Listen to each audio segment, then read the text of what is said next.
Fala pessoal, estamos de volta aqui para a gente retomar o nosso estudo da Escola Dominical e a gente vai estar no mês de agosto agora falando sobre alguns assuntos que são mais voltados para o nosso cotidiano. Depois de um período estudando o livro de Romanos, a gente conversou bastante e entendeu que o momento oportuno para a gente falar sobre assuntos mais ligados ao nosso cotidiano, não que a gente não tenha conseguido contextualizar bem os eventos lá do livro de Romanos, mas a gente entende também que é hora de compartilhar algo mais concreto do nosso dia a dia e um tema que tem realmente chamado bastante atenção da igreja como um todo nos dias de hoje, é a palavra secularização.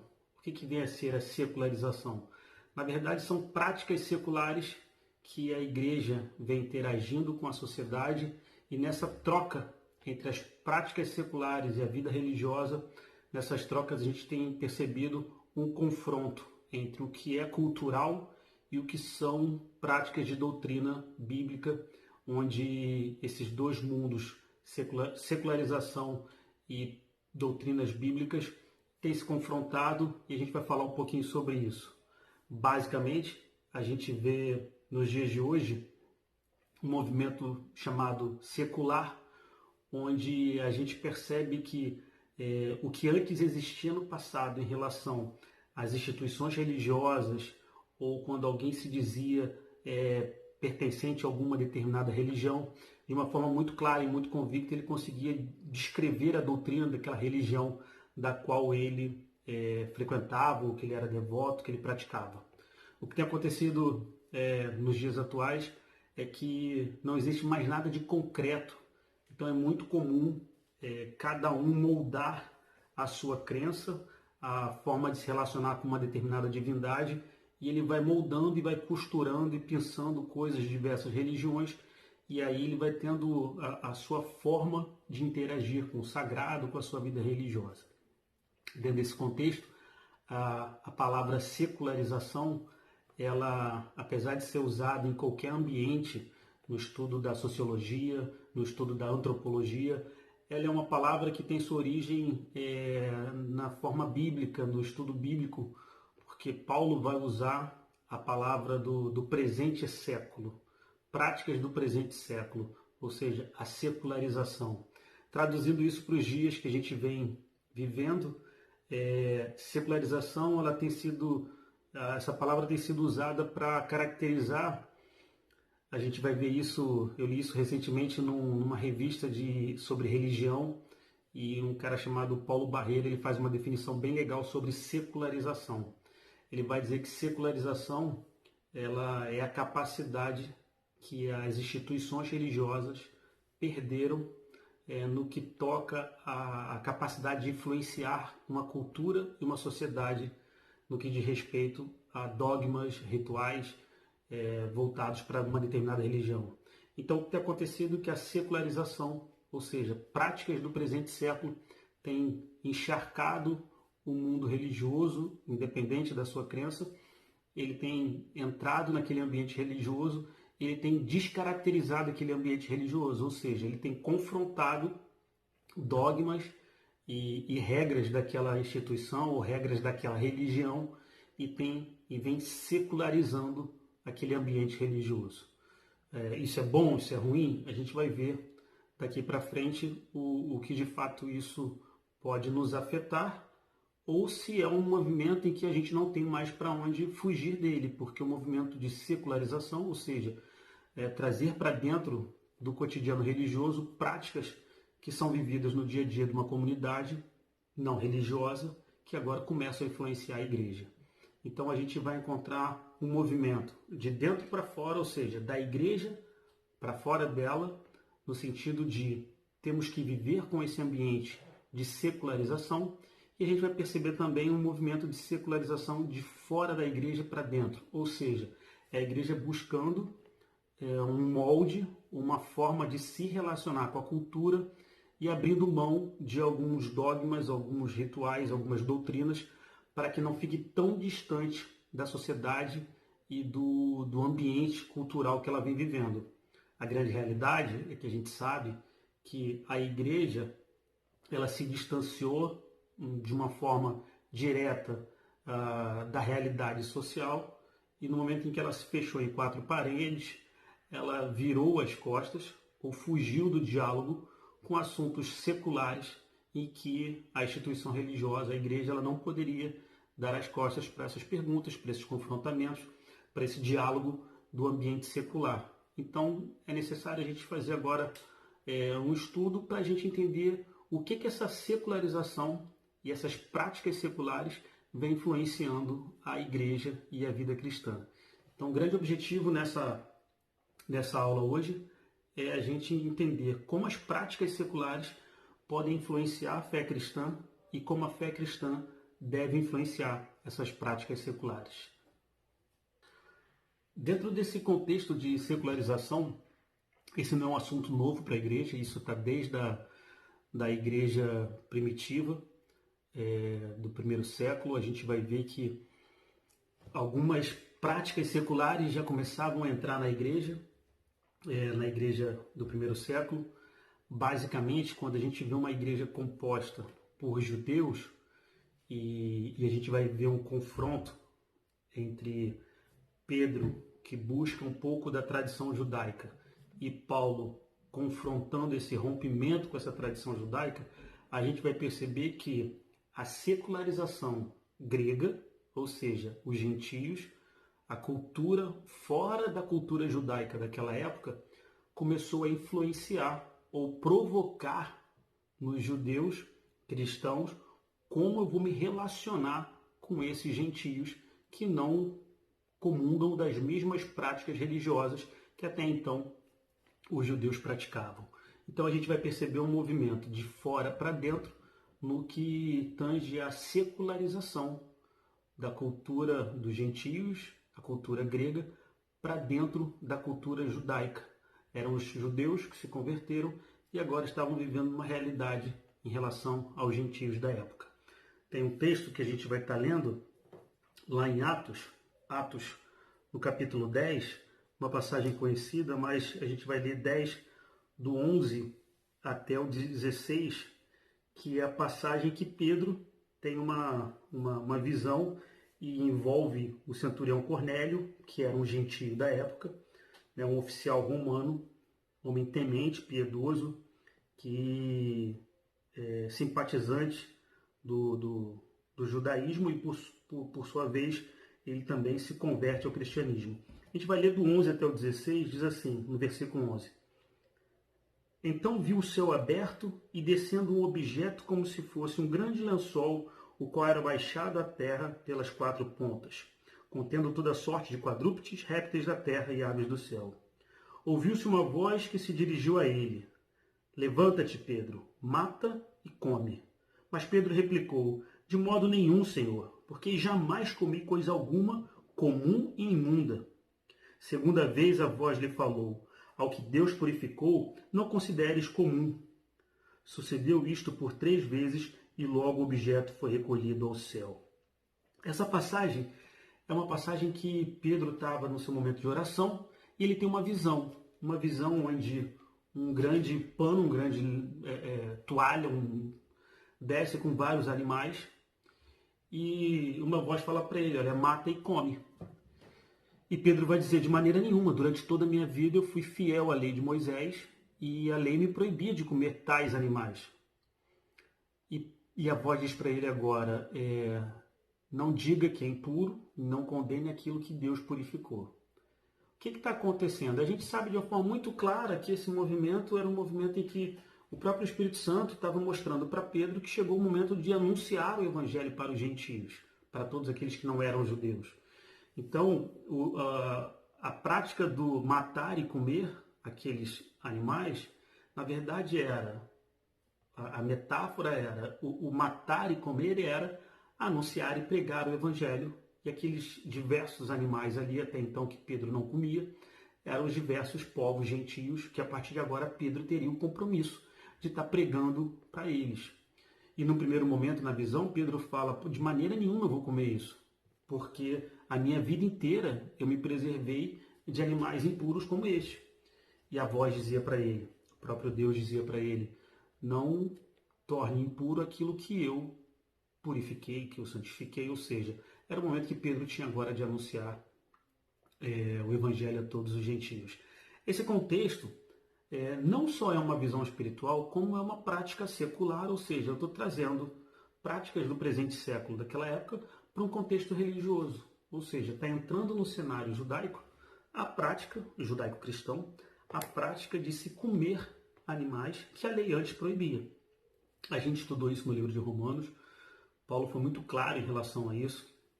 Ele diz para suportar o débil na fé, suportar o neófito, para que não gere escândalo. Se você tiver que abrir mão do teu direito de comer determinadas coisas, que você tivesse de fato abrindo mão para preservar a integridade do teu irmão que é novo na fé. Mas, de forma muito clara, ele vai romper com determinadas tradições judaicas e vai permitir com que uma secularização, importante a gente retomar essa palavra, secularização, entrando na cultura judaica, e agora uma mistura estava sendo feita e uma cultura própria, uma identidade própria estava sendo vivida e praticada agora na igreja, misturada entre judeus e gentios. Então, nesse contexto, a gente vai ver Pedro tendo essa visão, e um pouquinho mais na frente, no versículo 34, Atos 10, 34, diz assim: Então falou Pedro, dizendo: Reconheço por verdade que Deus não faz acepção de pessoas. Pelo contrário,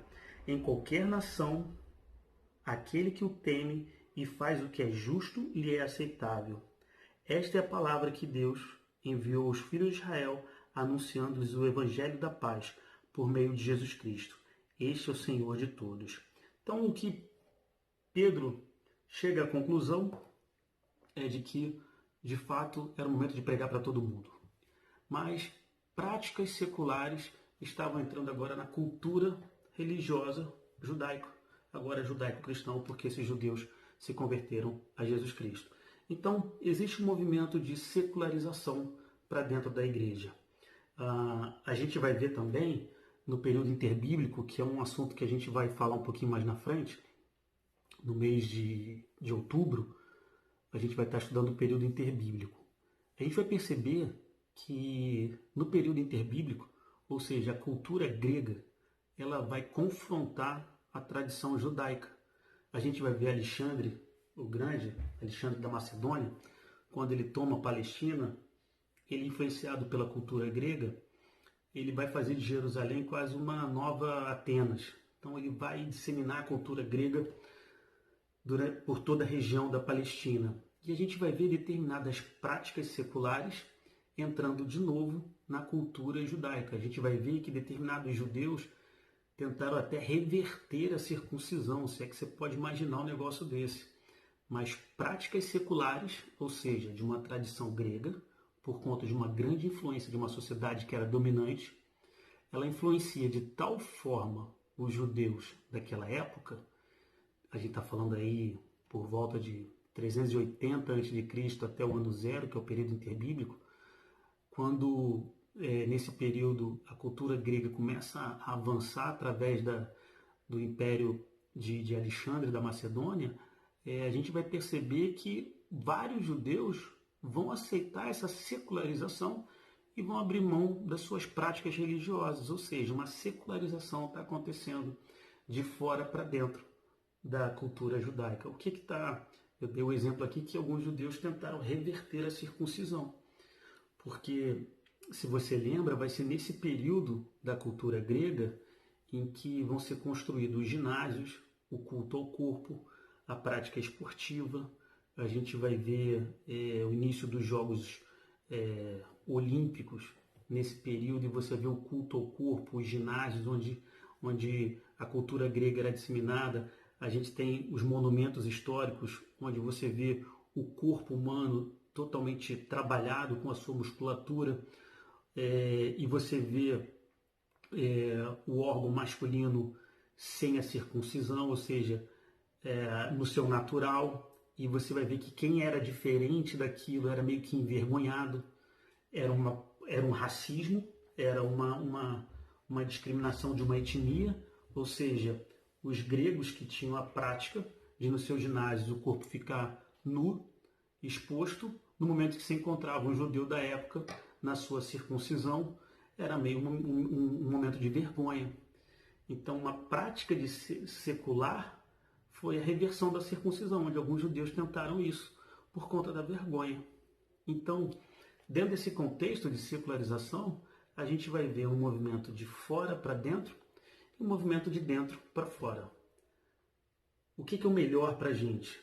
O que a gente tem que entender, e aí trazendo para o contexto que é onde a gente quer chegar, práticas seculares têm entrado na igreja, e isso não é uma novidade, isso é bem antigo, e como a nossa fé cristã vai interagir com a sociedade, com a cultura local, com essas práticas seculares. E aí a gente vai parar e pensar até que ponto essas práticas seculares confrontam a minha fé ou elas podem andar ao lado da minha fé. Esse é o grande dilema que a igreja vem vivendo.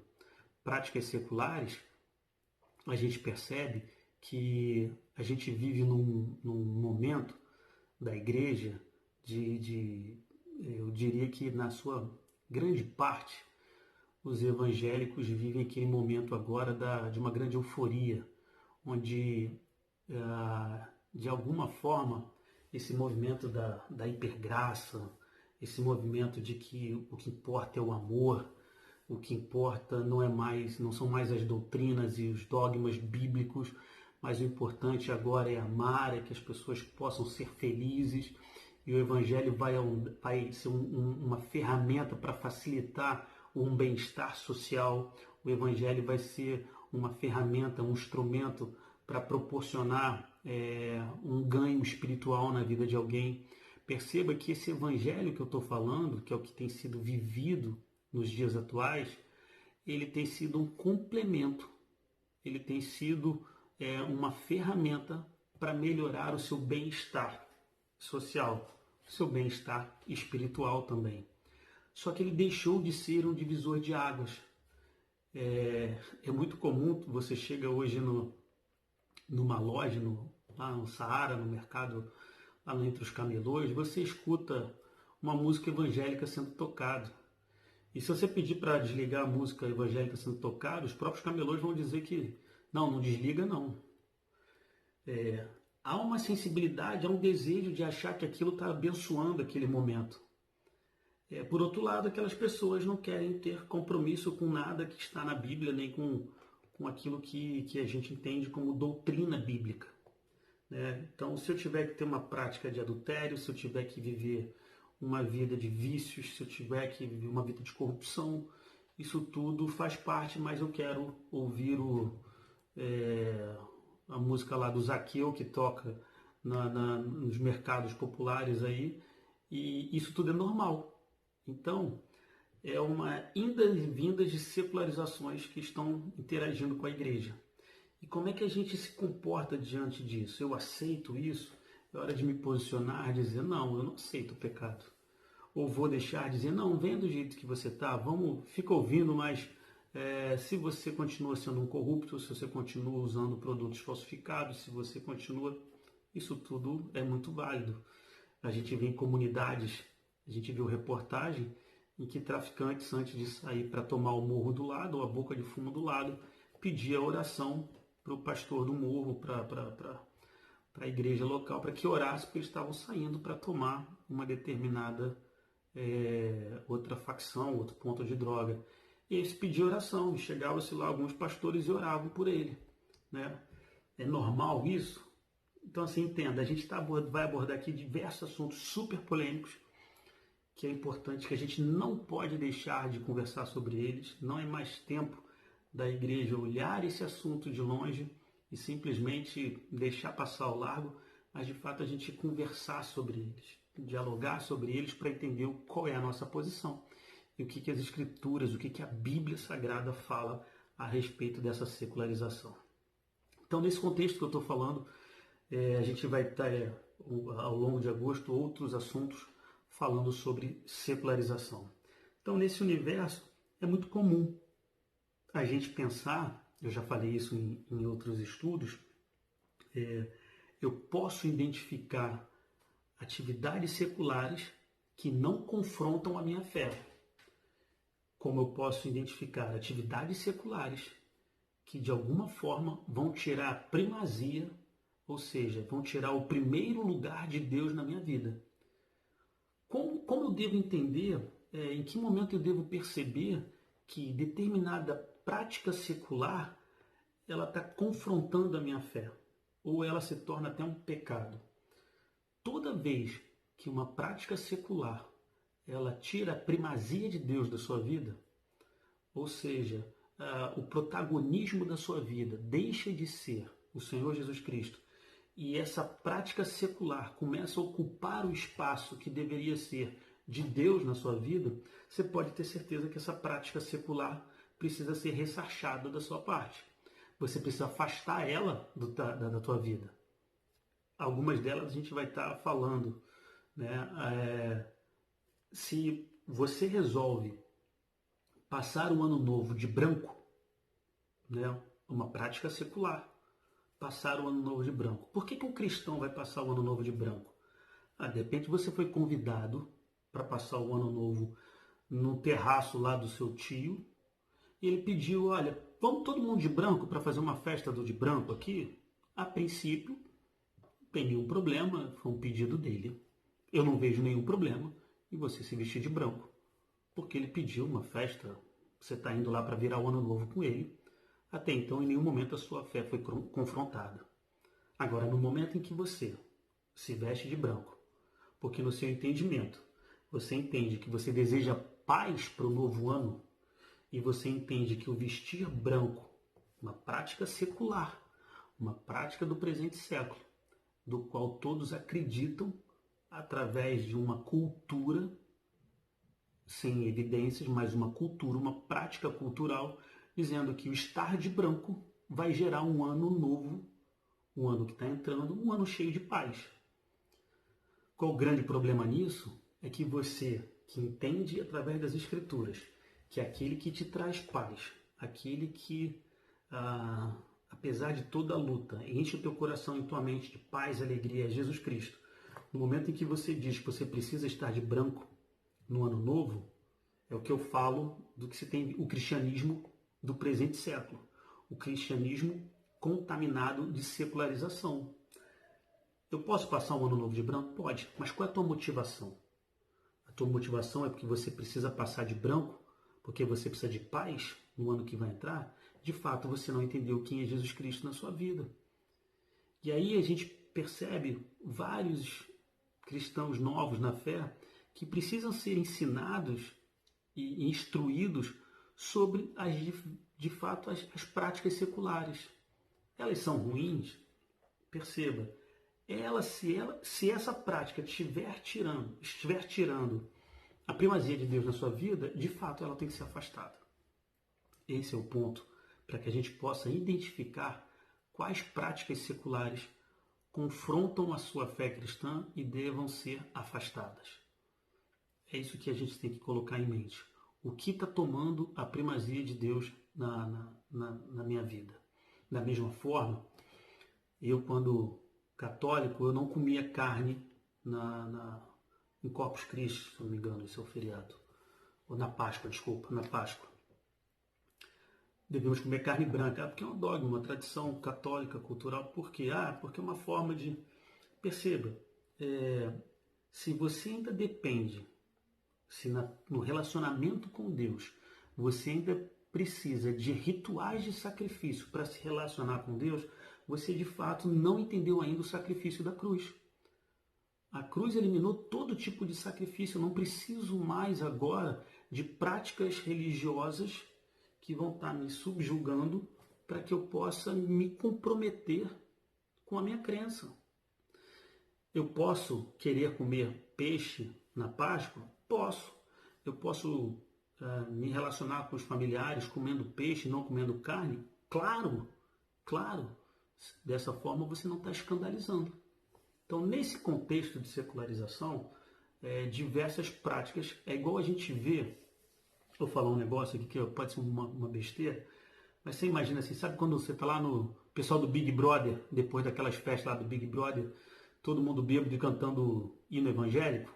É mais ou menos isso que a gente vê nesses dias. Uma mistura de um monte de coisa uma mistura de um monte de práticas seculares, práticas do presente século, lembrando que a palavra secularização são práticas do presente século, que fez com que a instituição religiosa não tivesse mais capacidade de influenciar a cultura e a sociedade do qual ela está inserida. Então a secularização invadiu a igreja, invadiu a fé cristã, e como é que eu tenho que me relacionar com isso agora? Aí entra um ponto muito importante que é a segunda parte desse estudo. Diante da secularização, agora que a gente entende o que é secularização e como eu identifico se isso pode andar do meu lado ou se eu devo ressarchar isso de longe, ou seja, afastar essa prática, você vai ver. Está tirando a primazia de Deus da sua vida? Afasta. Agora, você vai interagir com pessoas que vivem essas práticas seculares de forma muito intensa. Aí é que está o grande ponto desse estudo que eu acho fundamental. Qual a astúcia e qual a habilidade que você tem para interagir com pessoas que entendem que tais atividades seculares são fundamentais nas suas vidas, mas são pessoas que têm uma fé diferente da sua. Como eu vou interagir com eles? Como eu ganho essas pessoas? Como eu respeito essas pessoas? Isso é importante. Esse é o papel que o cristão deve entender, que seu papel agora não é mais um papel fundamentalista, de legalismo. Ele confronta a prática que pode tirar a primazia de Deus da sua vida, mas ao mesmo tempo ele vai interagir com aqueles que vivem essas práticas seculares de forma a interagir com eles sem os afastar, mas através do diálogo, através do serviço, através do amor, interagindo com a cultura daquela pessoa, trocando com ela e achando oportunidades para que de fato as boas novas do Evangelho sejam inseridas dentro dessa atividade secular. Você passar o ano novo de branco na casa de um amigo, porque ele pediu que todos vão estar de branco e ninguém vai estar com uma outra cor, você deve ir de branco. Ele fez um pedido para você, já que você está se submetendo a participar como convidado da festa de ano novo, você vai. Só que nas oportunidades, sem se tornar um xiita lá dentro, você vai se apresentando, colocando de onde vem sua paz, de onde vem seu motivo. Perceba, a atividade secular, ela não norteia mais a tua motivação de paz. Ela não norteia mais os seus atos. Mas você está ali confrontando pessoas em amor, num diálogo, numa forma educada, sem ser agressivo. E na medida que você vai trocando com essas pessoas, você vai ganhando a oportunidade de ser escutado e você vai inserindo gradativamente, de fato, o que é relevante para essas pessoas e o que é importante, que é a figura de Jesus Cristo. E não simplesmente ensinar dogmas e doutrinas de religião, mas, de fato, introduzir Jesus Cristo. Então, nesse contexto, a gente fala sobre a secularização que tem entrado nas igrejas. E é dela que a gente tem que estar atento. Dentre essas práticas seculares, tem uma específica que eu queria abordar hoje nesse estudo, que não é que tem me preocupado, mas eu acho que carece de um esclarecimento nesses dias, principalmente para os jovens e adolescentes, que tem sido muito comum nessa geração a prática de consultar e conhecer horóscopo. Aí você pergunta, é pecado cristão consultar horóscopo? O que tem de errado em olhar o horóscopo e conhecer o horóscopo? O que isso pode influenciar o cristão? Isto é uma prática, uma atividade secular que, com a realidade dos dias que a gente tem vivido, vem de alguma forma encantando a nossa cultura e tem sido gostoso para essa sociedade falar sobre isso e viver sobre isso. O que tem de errado nisso? Na verdade, recapitulando o que seriam os signos do zodíaco, perceba que a arte de estudar as estrelas, ela não tem nenhum problema. Isso é uma ciência, isso é astronomia, ciência que estuda os corpos celestes e os fenômenos celestiais. A astronomia é uma ciência praticada e conhecida desde a antiguidade. Os homens, a humanidade sempre usou as estrelas e as constelações para guiar o seu caminho na Terra. De alguma forma, a gente vai encontrar na Bíblia elementos estelares, né, seja Sol, Lua, estrelas, sendo utilizados pelo próprio Deus para interagir com o homem. Até aí nada demais. A gente vai ver que os próprios reis que vêm do Oriente atrás do menino Jesus, o filho, ou seja, a Bíblia fala muito pouco sobre esses reis que vêm do Oriente, mas são 3 reis que vêm do Oriente, sabendo do nascimento do grande rei de Israel, e enfim, uma promessa. A Bíblia fala muito pouco sobre o que esses homens esperavam desse rei, mas o fato é que eles usam uma estrela. Você pode achar que é Vênus, se você conversar com algum astrônomo, ele pode te sinalizar que naquela época possivelmente seria a estrela tal, mas elementos foram utilizados para que o próprio Deus se relacionasse com o homem. A gente vai ver isso na figura do Sol, na figura da Lua, mas perceba, em todos esses contextos, a gente vai perceber o Criador das galáxias, o Criador de todas as constelações, das estrelas, do Sol, da Lua, colocando a criação debaixo do seu senhorio. Ou seja, tudo isso foi criado por Deus, bilhões e bilhões de galáxias, todos os corpos celestiais que a gente conhece, que a astronomia vem estudando, e é uma ciência. Toda essa infinitude de coisas, os buracos negros, as galáxias, as distâncias, enfim, com que a ciência hoje identifica planetas, estrelas, anos-luz, bilhões de anos-luz, isso tudo é ciência e comprovado. Até aí nada demais. E a gente vai encontrar na história a questão do zodíaco, ou seja, são constelações, 12 constelações, que elas existem, é ciência isso, só que a prática de atribuir a essas constelações que num determinado momento em que elas estão posicionadas ou num determinado momento em que elas estão interagindo com outros elementos, elas podem determinar o comportamento e o destino de pessoas na Terra. Aí a gente precisa frear e falar assim, bom, o que isso tem de mais? Bom, nesse momento você, lembra do que eu falei no início? Você está tirando de Deus a primazia e o controle de todas as coisas e está entregando isso a uma criatura, não vou dizer criatura porque isso não tem vida, mas para elementos criados pelo Criador. Ou seja, você está transformando essa prática numa prática de idolatria. Eu estou tirando a primazia de Deus, o controle, a soberania de Deus, quem rege a minha vida, quem controla a minha vida, e eu estou entregando isso para algo que foi criado por Deus. E a Bíblia é muito clara em relação a isso. Então, eu sei que é legal quando a gente está no trabalho, na escola, e alguém pergunta, qual é o seu signo? Guarda essa pergunta para a gente lá no final aprender o que falar no momento desse, né? Eu vou ser aquele cara chato que vou dizer, não, eu sou crente, não acredito, meu signo é a cruz. Vamos buscar um pouquinho de sabedoria para a gente saber contornar situações como essa. Mas perceba, enquanto cristão, quem determina o curso da minha vida e quem vai moldar o meu temperamento e o meu estilo de viver é Deus, é o Espírito Santo.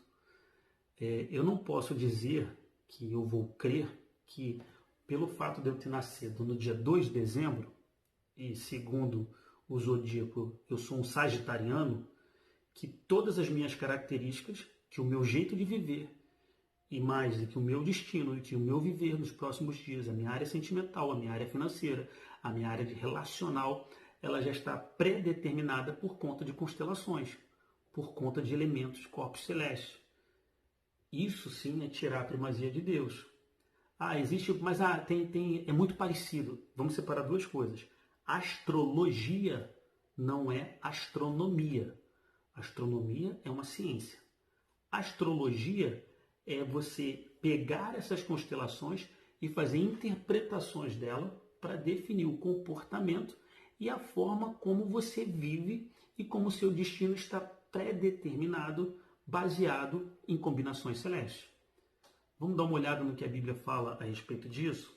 Tem um texto, está lá em Deuteronômio, no capítulo 4, versículo 19. Olha o alerta que Moisés dá para o povo.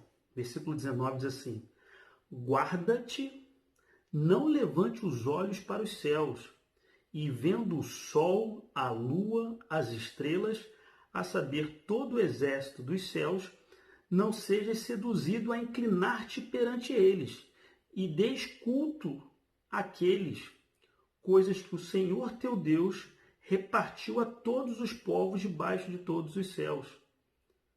Ou seja, o que ele está dizendo no versículo 19 do capítulo 4 do Deuteronômio? Ele falou assim, olha, cuidado para você não ficar encantado com as coisas celestes e não se curvar diante dela e não prestar culto a isso. Ou seja, é você criar divindades.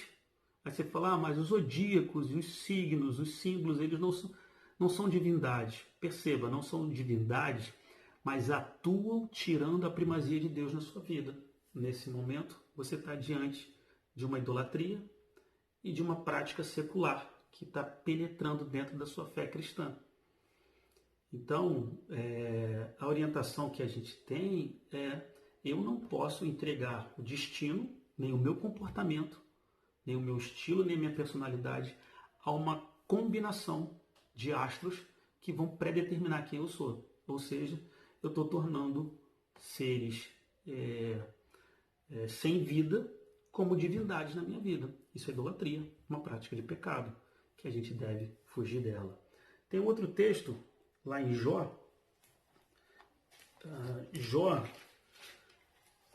Jó no capítulo 9, versículo, anotei aqui, Jó 9, versículo 9. Olha que interessante. Jó 9, versículo 9. Vou ler um pouquinho antes no 7. Diz assim o 7. Quem fala ao sol e este não sai e sela as estrelas? Quem sozinho estende os céus e anda sobre os altos do mar? Quem fez a Ursa, o Órion, os 7 estrelos e as recâmaras do sul? Quem fez grandes coisas que se não pode esquadrinhar e maravilhas tais que se não podem contar? Jó, no versículo 9, ele fala da Ursa, Órion, 7 estrelas, recâmaras do sul. Jó está falando de constelações que eram já estudadas naquela época. E ele está dizendo, quem fez tudo isso? Quem fez Órion? Quem fez a Ursa Maior? São constelações que a gente conhece até hoje. São uma ciência estudada há muitos anos, mas perceba, Jó está dizendo, quem fez tudo isso? Não foi Deus? Não foi o Criador? Então ele de novo está afastando do homem todo tipo de idolatria que você pode associar a seres, corpos celestes e tirar a primazia de Deus.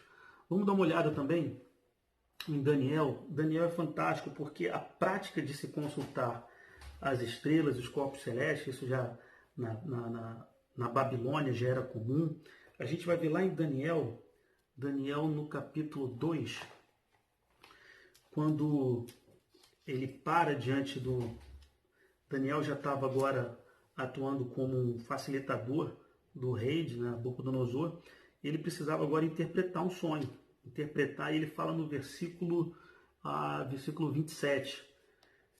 Diz assim: respondeu Daniel na presença do rei e disse: o mistério que o rei exige, ou seja, era necessário revelar aquilo, a interpretação que o rei estava buscando. Ele vai dizer, versículo 27, respondeu Daniel na presença do rei e disse: o mistério que o rei exige, percebam, nem encantadores, nem magos, nem astrólogos o podem revelar ao rei, mas há um Deus nos céus, o qual revela os mistérios, pois fez saber ao rei Nabucodonosor o que há de ser nos últimos dias. Os teus sonhos e as visões da tua cabeça, quando estavas no teu leito, são estas. E aí Daniel vai esclarecendo aqui o sonho. Mas perceba, olha a palavra, nem astrólogos poderiam interpretar. Ou seja, a prática pagã de se estudar, cultuar os astros é muito antiga. Já era desde do tempo antigo uma prática, olhar para as estrelas e buscar a interpretação dela para a sua vida, buscar a interpretação para o seu comportamento, revelação de novo. Mas lembra, lá em Deuteronômio, na lei, já existia uma advertência de falar cuidado ao olhar para o céu, não se encantar com esses corpos celestes, não se encantar com o sol, com a lua e prestar culto a eles.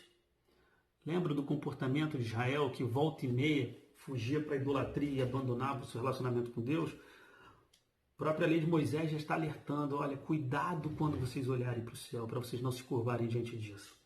E quando a gente vai para os nossos dias, o que a gente pode tirar de ensinamento para a gente nos dias de hoje? Primeiro, falando para os jovens e adolescentes, é super natural nos dias de hoje você participar de uma roda de amigos e alguém falar, você é desse jeito porque você é leonino. Você é desse jeito porque o seu temperamento é típico de quem tem o signo de touros. E aí você interage com isso tudo e você fica com aquela cara de paisagem, dizendo, por que eu vou falar aqui agora? A palavra que eu quero dar a reflexão que eu quero trazer hoje é, a gente não precisa demonizar todas as coisas. Primeira dica, primeira orientação, primeira reflexão que eu gostaria de trazer, não vamos demonizar nada para que você não afaste as pessoas de você. Acho que a primeira coisa é essa. Mas sempre que possível, que a gente possa mostrar através do nosso comportamento. Eu costumo dizer assim, que às vezes uma leve curiosidade para você perguntar, me fala um pouquinho mais do que é isso. Às vezes a pessoa pergunta, você é desse jeito porque você é sagitariano. Eu já tive uma experiência dessa, porque uma das características, segundo fala-se, do sagitariano, é que ele é muito certo, ele dificilmente diz que errou alguma coisa. E aí, uma pessoa brincando comigo falou, não, convencer o Bruno que ele está errado de alguma coisa é muito difícil. Afinal de contas, o sagitariano é dificílimo. Quando você está diante disso, você vai se tornar aquele xiita legalista que vai dar aquele berro no meio de uma reunião, no meio de um grupo de amigos, você está repreendido em nome de Jesus. Vão te chamar de maluco. Então, o que eu quero dizer para você é, busque sabedoria, assim como Paulo, lá em Atenas, no Areópago, quando viu o altar do Deus desconhecido, ele falou, vou usar esse altar aqui para falar de Jesus Cristo. Ele não acusou ninguém de idolatria, não acusou ninguém de pecado, nem demonizou ninguém, ele simplesmente olhou uma oportunidade e falou, eu vou agarrar essa oportunidade aqui e eu vou falar de Jesus através dessa oportunidade. Quando você se deparar em relação a isso, busque uma oportunidade de forma educada, de forma prazerosa, que as pessoas tenham prazer de conversar com você. Não tem nenhum problema você despertar uma curiosidade sobre um tema desse e deixar a pessoa trocar informações contigo. Ceda curiosidade, e ao ceder curiosidade, introduza suas convicções. Vamos introduzir as nossas convicções para que a prática secular não venha moldar a minha fé, mas que a fé em Cristo, que é o meu pilar, que é o norte que guia todos os meus passos, que ela possa ir para fora desse ambiente secular e transformá-lo. Quando eu pergunto, o que mais que tem? Qual é outra característica de um sagitariano? E vai trocando. Lembre-se, nesse momento é hora de você começar a falar do que é importante, que é Jesus Cristo. Então, nesse contexto que a gente vem vivendo, práticas seculares são diversas que estão no nosso dia a dia.